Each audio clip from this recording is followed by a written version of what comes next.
What if a prince gave up everything, wealth, power, and comfort, to understand why people suffer? More than 2,500 years ago, Siddhartha Gautama left his palace in search of truth. His journey led him to enlightenment, and the world would remember him as the Buddha.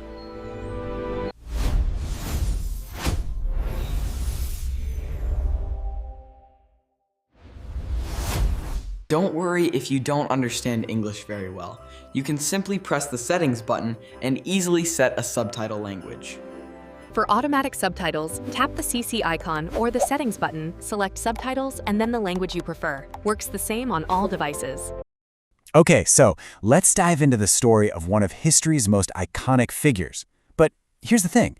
To really get who the Buddha was, we first have to be super clear on who he wasn't. I'm sure you've seen the guy on the left, right? The cheerful, kind of chubby, laughing Buddha? Well, that's actually Buddha, a much-loved Chinese monk from the 10th century.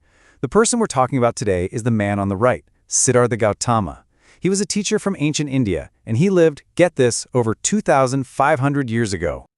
So, who was this man, really? Well, to figure that out, we've got to go way back to ancient India. All right, before we jump into the story of his life, it's super important to understand the title he eventually earned. You see, Buddha isn't his name, like John or Paul. It's actually a title.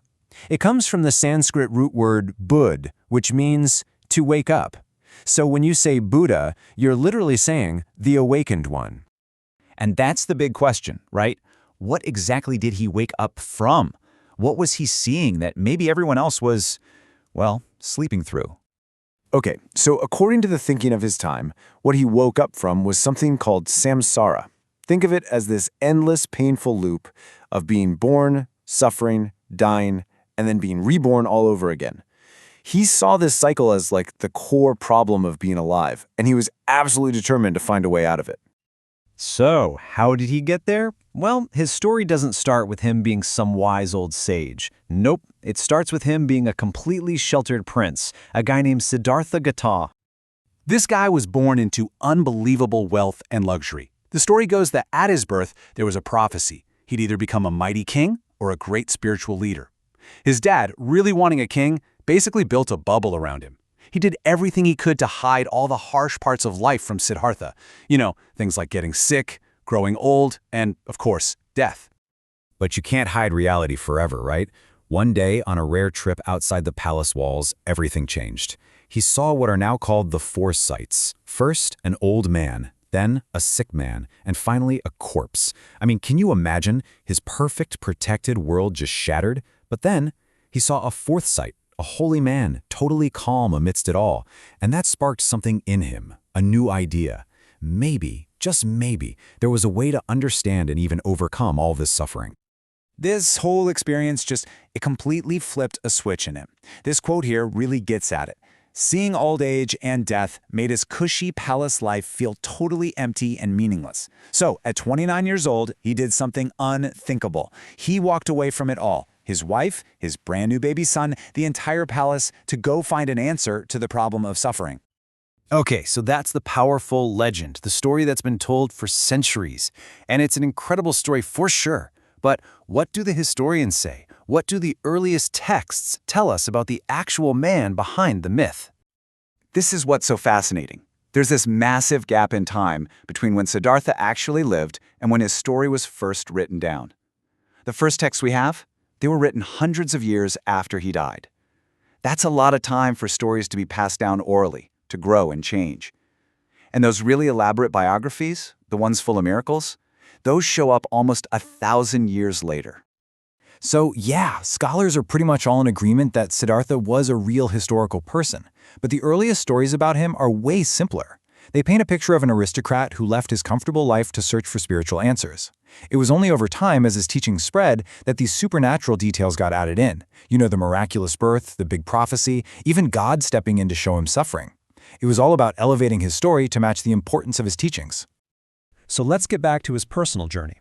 How did he go from prince to seeker and finally to the awakened one?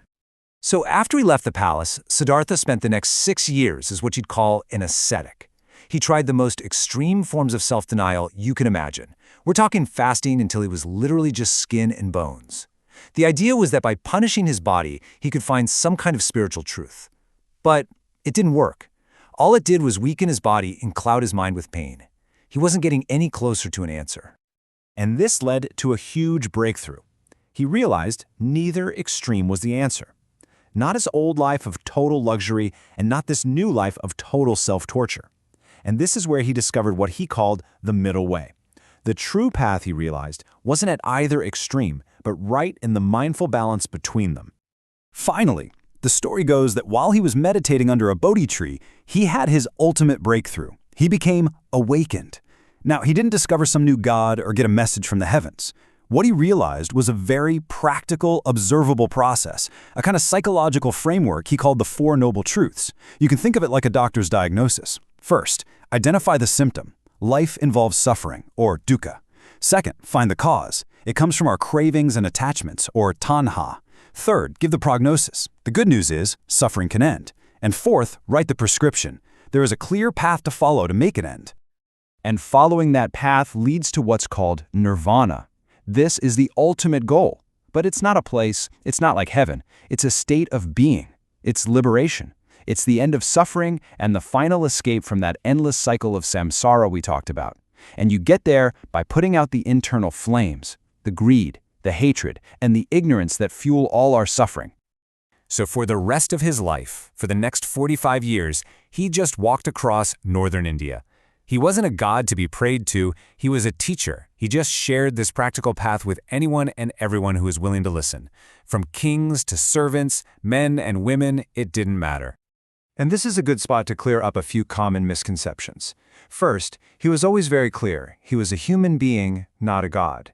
And second, while his teachings start by looking straight at the reality of suffering, they're not pessimistic. In fact, they're incredibly optimistic. The whole point is that because suffering has a cause, it means we can do something about it. Anyone can overcome it. He never wanted people to just follow him with blind faith. In fact, he encouraged everyone to test his teachings out for themselves to see if they worked. He had this great analogy. He said his teachings were like a raft. A raft is super useful for crossing a river, right? But once you get to the other side, you don't carry the raft on your back. You leave it behind. It's a tool, not something to be worshipped. And that is why his ideas are still so relevant today and have had this huge impact way outside of just religion. Think about it. Concepts like mindfulness and meditation, they're used all over the world now for stress reduction. His ideas have had a massive influence on modern psychology and therapy, and his focus on compassion and nonviolence, it's still inspiring peace movements all over the globe. So, in the end, he wasn't asking for belief. He was asking people to practice, to look into their own minds, to investigate their own experience. The Buddha wasn't a god. He was a human being who figured out a psychological and ethical path to end suffering, and then shared it. And that kind of leaves us with a final question to think about. In a world that is so full of things to believe in, what does it mean when someone offers you not another belief, but a path to wake up? If you like the story of Buddha and want to discover other personalities, press the like button, subscribe, and share. See you in the next episode.